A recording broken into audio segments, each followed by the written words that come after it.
Buenas noches, muy bueno estar acá hoy y gustaría de felicitar a Mervin na Universidad del Pacífico porque es un bel evento con personas tan influyentes en el mercado de capitales de Perú.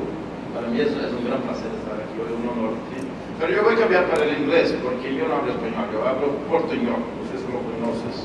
Portuñol es el malo portugués con el malo español, entonces queda terrible, no creen que... No voy a aburrirlos con eso, ¿está bien? Entonces voy a cambiar para el inglés, que creo que es mejor. So, my mission today is to talk a little about the global economy and the impacts on Latin America. Just right before, Bradesco Asset is one of the largest asset managers in Latin America. We manage over $150 billion in strategies, in fixed income equities, currencies, local and offshore. So we provide our clients with what is the most attractive portfolios and products for them to invest. So it should be a great pleasure to have you as our clients one day. So the mission is to talk a little about the challenging environment in the global economy. I would prefer to talk about soccer, and Melvin said, okay, you can talk about soccer, but after Brazil lost 7-1, I said, oh, let's go back to the economics, so it's much better now. And I think we have a challenging environment in the coming months and years, I would say, because we as investors, we are at a very unusual moment in the global economies. Global liquidity is at its highest level ever. And we never saw such a huge level of liquidity. And this means that prices might not be reflecting what are the fundamentals. This is a true concern for me and should be a true concern for you that have huge investments here and abroad. And why I'm talking about that, look at what is the S&P right now, look at what is fixed right now, look how much the emerging economies they performed since the beginning of this year when pressures were high on the emerging economies. So what I'm trying to say is that, okay, I'm fine. The central banks are pouring a lot of money in the global economy, that's fine. Let's just go through the trend. But the thing is, we should be aware this is not a normal situation. And we should prepare for the change that is probably coming. And I think it will come shorter or earlier than most market participants are expecting. And why do we think that? Precisely because we have the view that the US economy is ready to start a long-run cycle of growth and above trend. We don't think it should be below trend. We think the economy will be growing above 3 or 3.5% in coming quarters. The level of indebtedness of families has adjusted. The level of inventories in the mortgage sector has adjusted. The fiscal side is fine. So we think this should be a true long-dated cycle of growth. And if growth comes, inflation also comes. And if inflation comes, probably the Fed will start hiking rates. We don't expect rates to be that high. I mean, we've been through close to 70 years of rates in the US. And on average, the real rates in the United States is close to 1.1, 1.2% in real terms. Okay, but right now, they are minus 1% or minus 1.5%, depending on how much of you consider inflation. So what I'm trying to tell you is that in the next 18 to maybe 24 months, we will see a rise in real rates in the US of around 100, 150 basis points in real terms. That's what we expect. And this typically is associated with some sort of volatility markets. Volatility is so low. There are many central banks in the world concerned about financial bubbles. Again, take the case of the United Kingdom, even the Fed is a little concerned. And I think we are not in the same shape as we were before the crisis, but we should be thinking of some sort of volatility in coming months, and we should prepare for that. I think you should be aware. And not only the United States is changing, but another relevant country for Latin America is changing, that is China. So I had an opportunity to be in China for a couple of times, and my true perception is that they have a nice story of growth, but they are rebalancing. And by rebalancing means that China will invest more in infrastructure, in health, and education, and maybe less in exports, maybe less in the industrial sector. And for countries like Brazil that export a lot of iron ore, or even Peru, these are changing in composition. I'm less concerned about Peru than with Chile, for example, because the cost of producing copper in Peru is much lower than in Chile.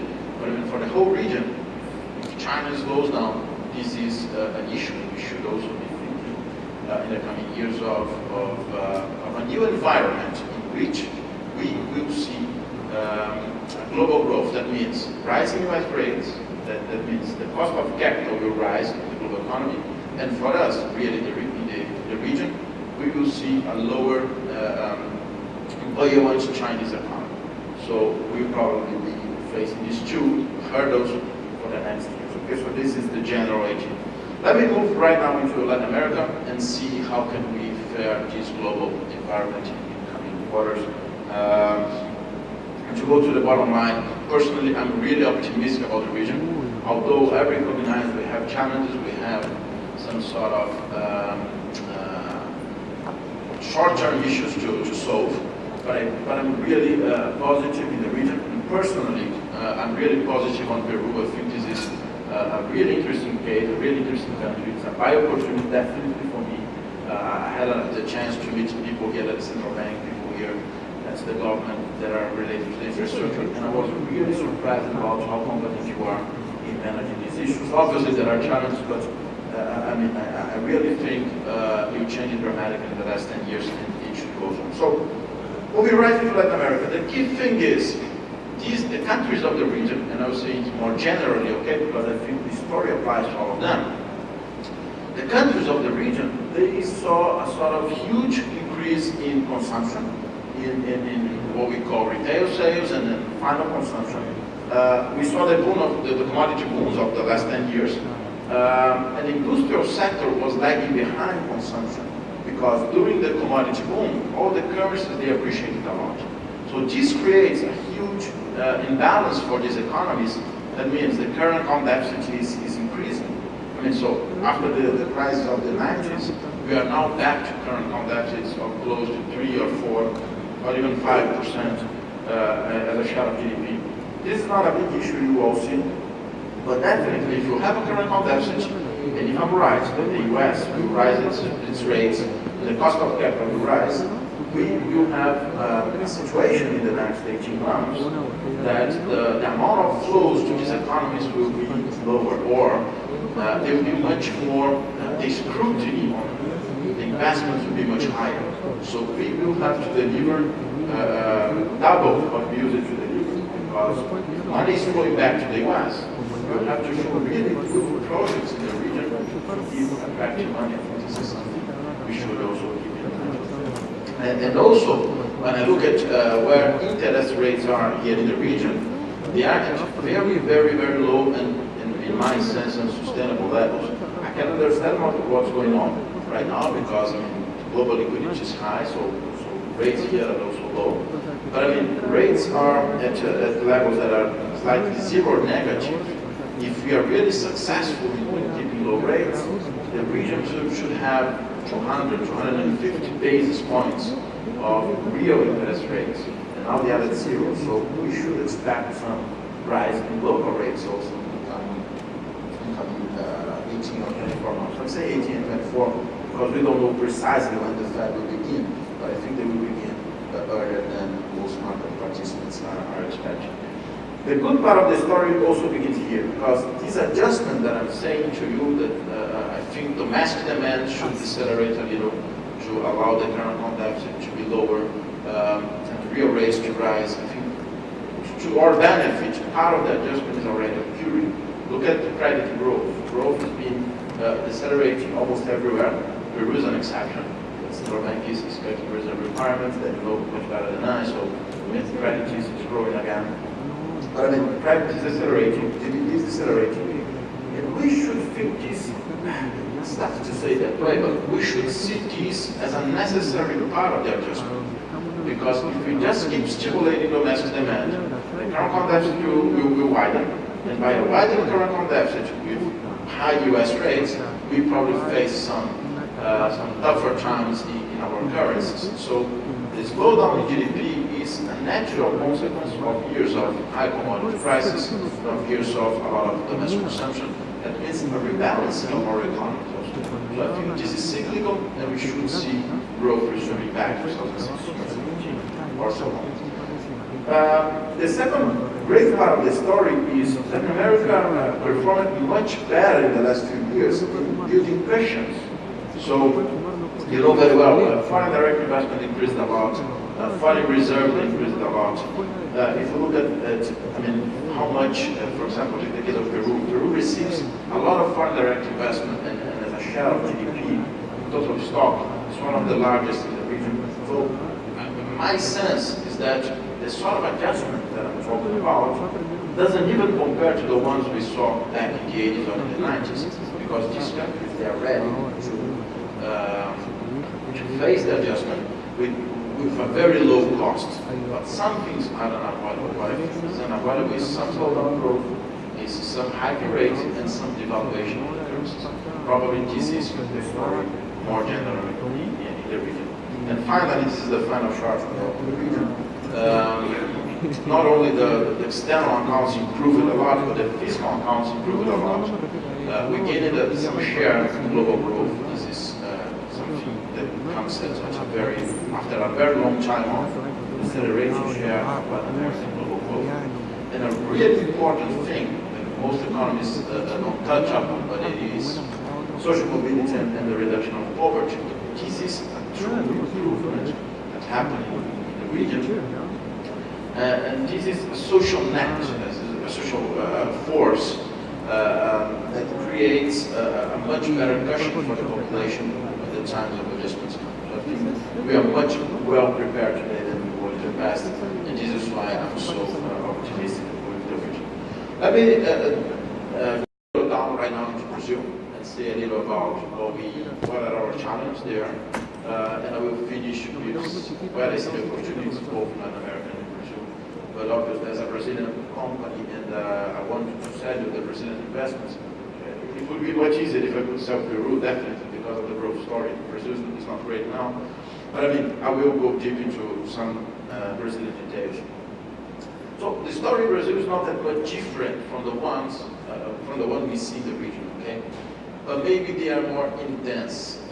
Brazil is the largest country, we have more things to do, and my sense is that right now, apart from Argentina and Bolivia, that are countries, and Venezuela, that are countries, and the macro issues, Brazil may be the least best story right now to tell. But I think this creates huge opportunities for medium-term investors like you. And just to anticipate part of the story, Brazil is not on a credit crisis, it's not on a banking crisis, not on a family balance sheet crisis, or even a corporate crisis. This is a cyclical adjustment that we need. So if you have a medium-term view, and if you are aware of the change that might come after the elections in Brazil, you will face really great opportunities there. Okay, so as I told you, the story is not that much different from the other countries of the region. Typically to say, Brazil, wages in Brazil, they grew much ahead of productivity because of the consumption story, because of the commodity story. And now it's time to adjust out of this cycle to some more balanced growth between wages and productivity, because this is hurting competitiveness of the Brazilian economy. So if you look at the savings rates, the top right chart on your screen, the savings rate are at 12% in Brazil. It's the lowest in the last 15 years.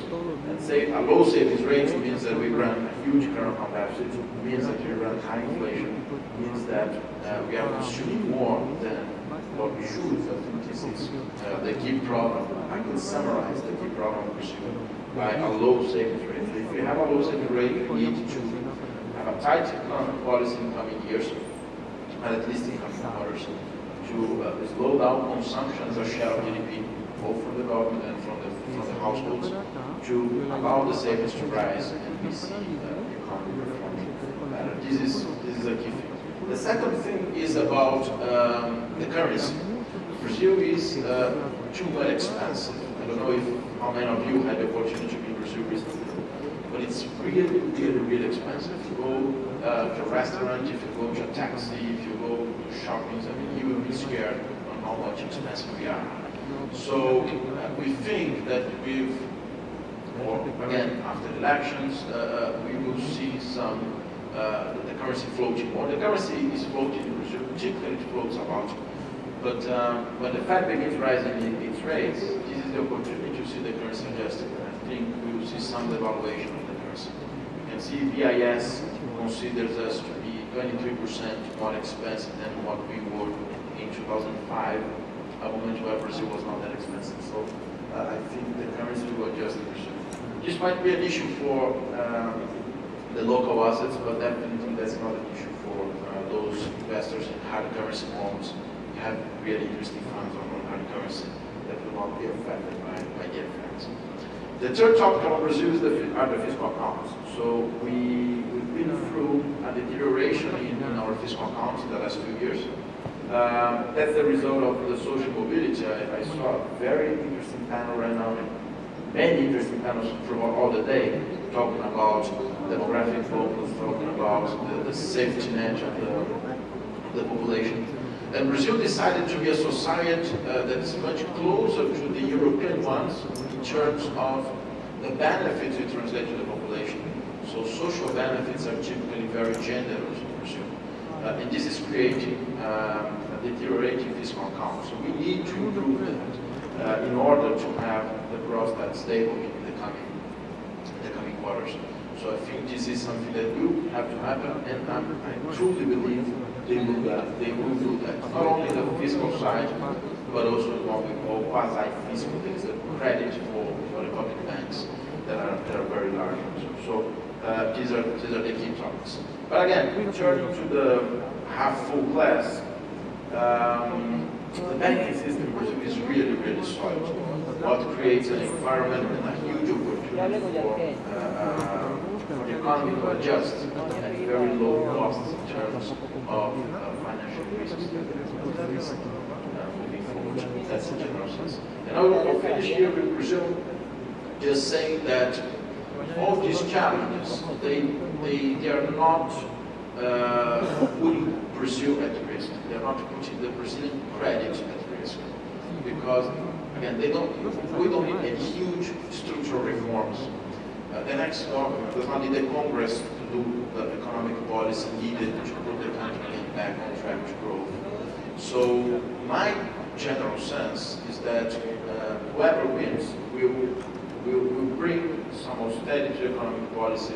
Prices will adjust, mainly the currency, and we will see very, very interesting valuations. Take a look right now at interest rates.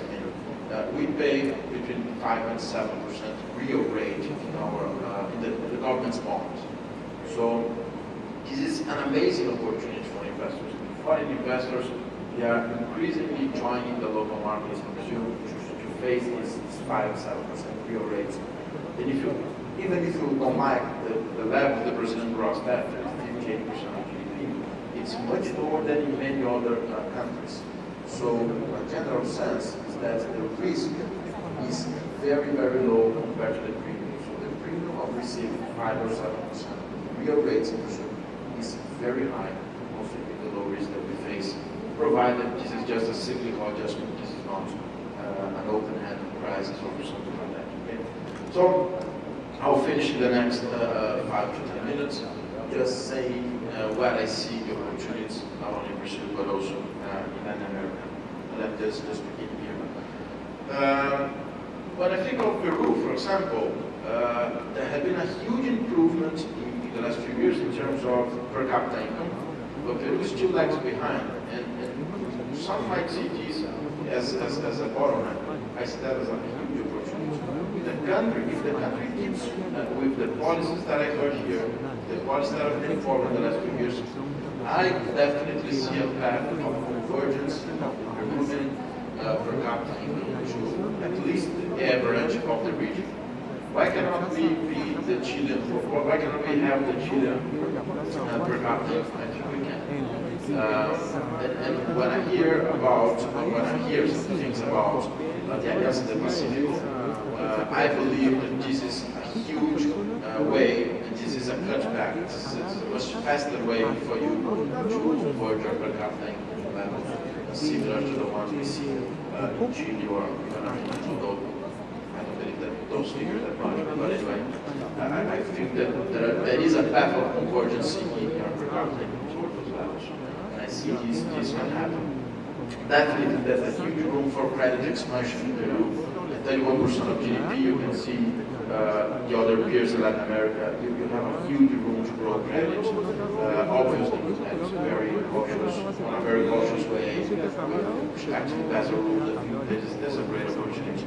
And also the trade openings. I think there's a room for that includes the Alliance of the Pacífico. There's a huge room to improve growth by opening the economy more than what you have today, which is a great opportunity.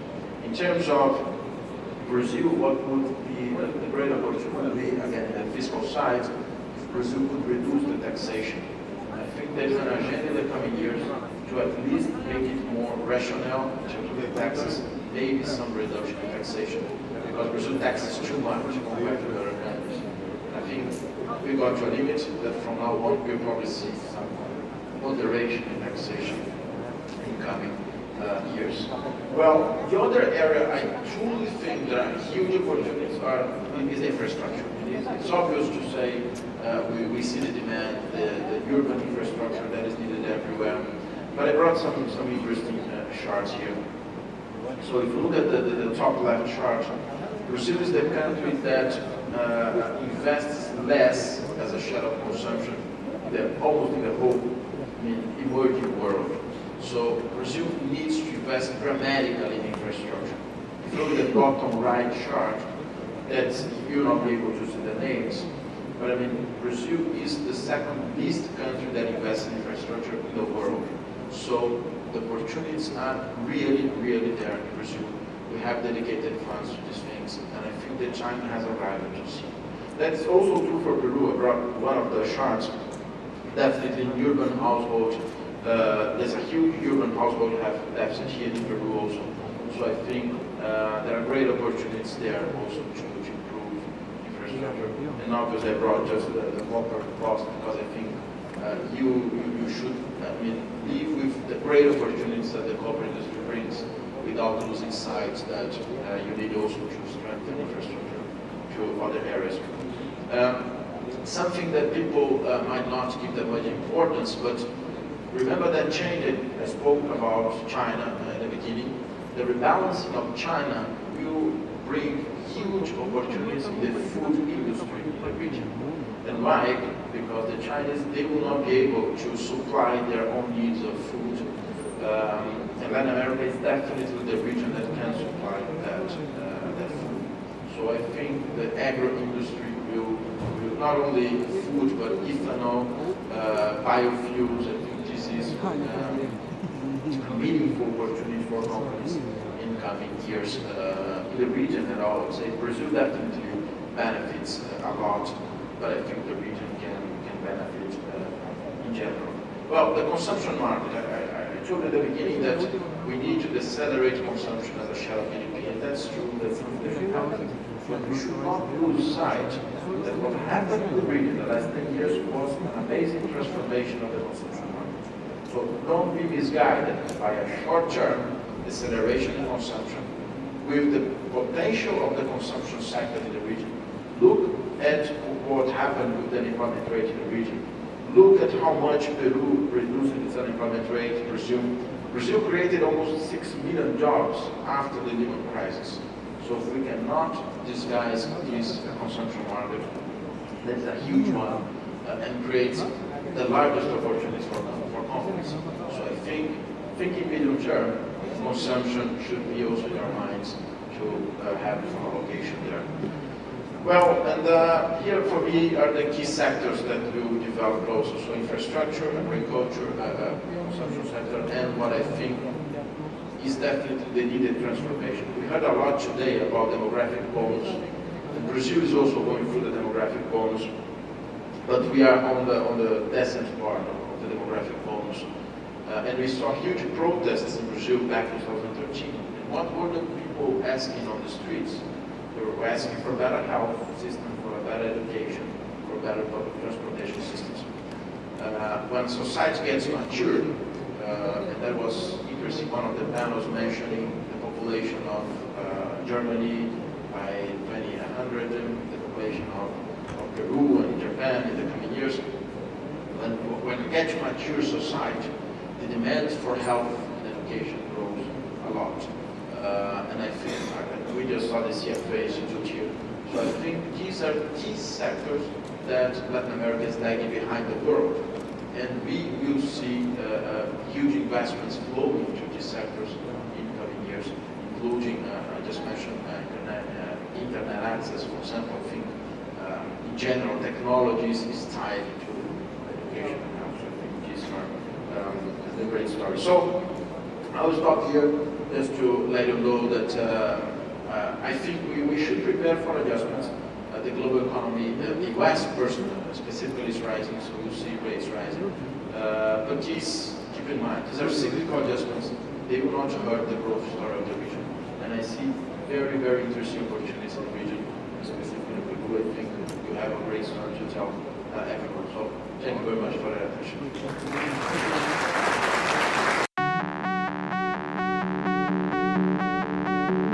Audio Jungle.